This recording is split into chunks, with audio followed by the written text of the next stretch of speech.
Hello everyone. In this lesson we will discuss increasing and decreasing functions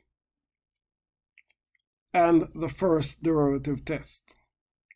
Learning objectives.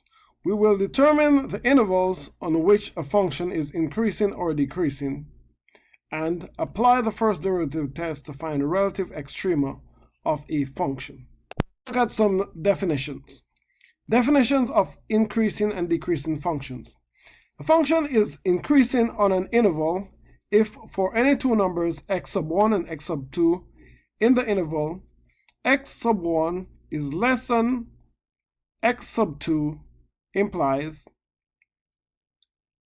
f of x sub 1 less than f of x sub 2.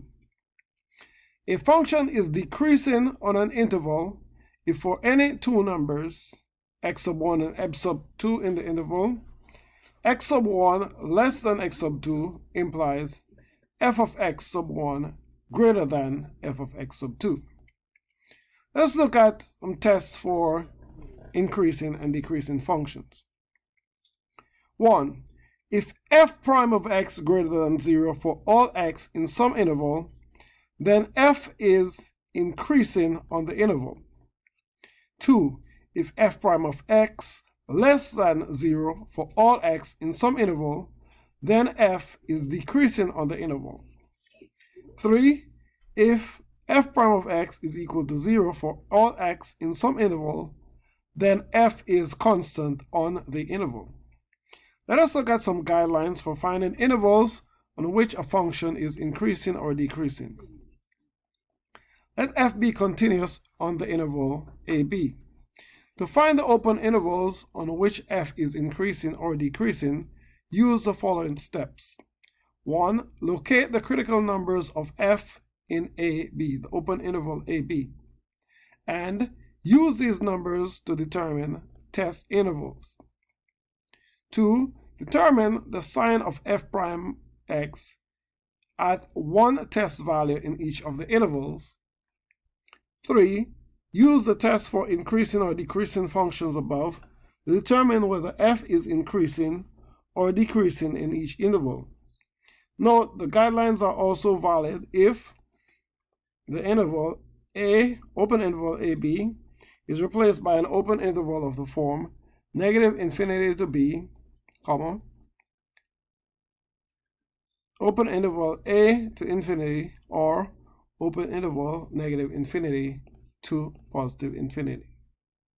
Try to solve a problem.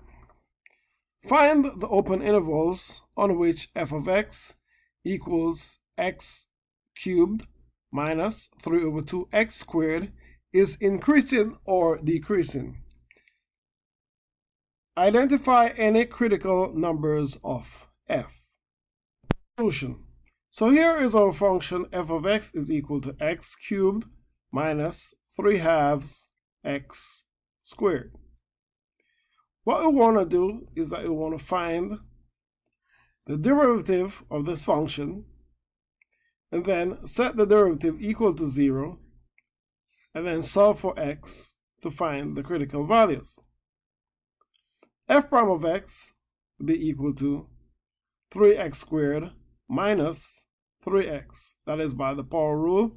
We'll bring the 3 over, put it in front of the x, and then lower this exponent by 2. Similarly, by the power rule, you bring this 2 in the exponent over, and then lower the exponent by 2. So we'll have 2 times 3 over 2, and that would give you 3. And so we're left with 3x, because this 2 is lowered by 1. That leaves you with 1 in the exponent, but we do not generally write 1 in our exponent. We just leave it as just the variable itself. Then we set f prime of x is equal to 0 and solve for x to find the critical numbers. So let's do that.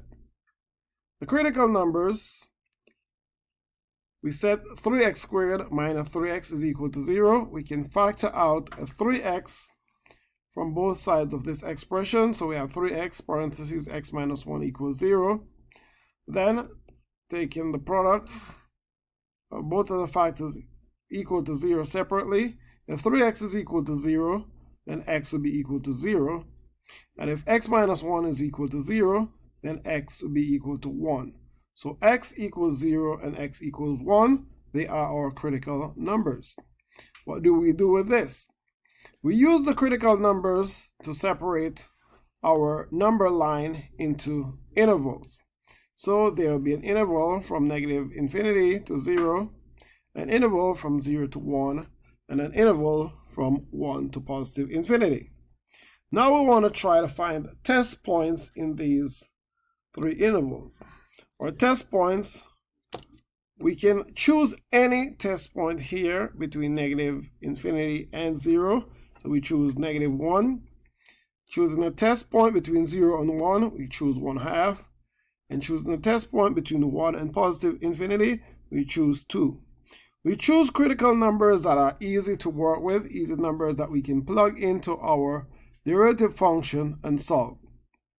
Then we want to find the signs, S-I-G-N-S, of the critical numbers when you plug them into your derivative function.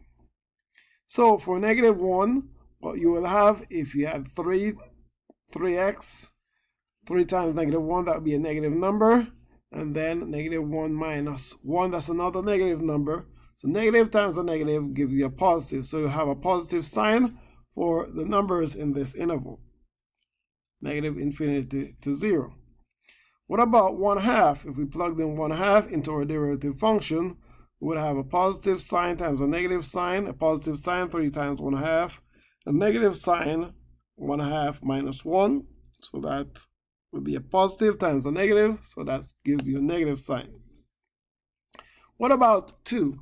If we plugged in 2 into our derivative function, 2 times 3, that's a positive number, and 2 minus 1, that's a positive number, so that's a positive times a positive, gives you a positive. Alternatively, if you are not really that into just picking the signs of these, you could just plug each of these numbers into your derivative function and check whether or not that number, your output that you get, is greater than or less than 0, right?